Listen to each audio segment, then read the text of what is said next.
Okay, so I did my research on Daniel Webster. He was born in Salisbury, New Hampshire in 1782, and he died in 1852 in Mansfield, Massachusetts. So who is Daniel Webster? So he had a long career, like 40 years or so, in the federal government as he was a courtroom lawyer. He was he was in the House of Representatives for like 10 years, and he represented New Hampshire. He was also a senator, in which he served for 19 years, and he represented Massachusetts. And then he was also the Secretary of State for 3 different presidents. And Daniel Webster is also known to be the greatest orator of all time. He was really famous for capturing a room.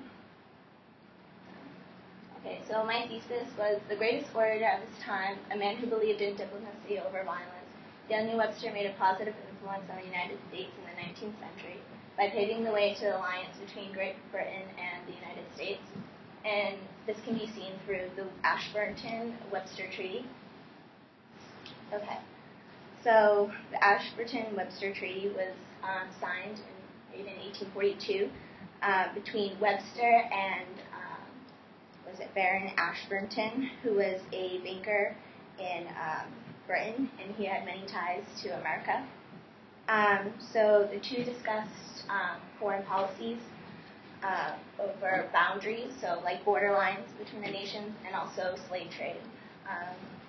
So the border conflict was between lumberjackers and farmers, where there was conflict between them, and ended up settling that Maine was given to the United States, and New Brunswick was given to Great Britain. And then they also agreed to help each other in maintaining the African slave trade by sending U.S. Navy ended up sending ships to help monitor the African slave trade with the British Army. So in conclusion, Daniel Webster ended up impacting the 19th century and modern-day America by initiating the alliance between Great Britain and the United States.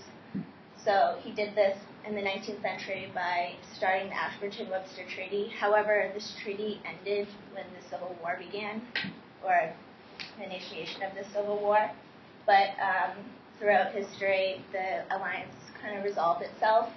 And it can be seen through World War I and both in World War II. Great Britain and the United States were great allies.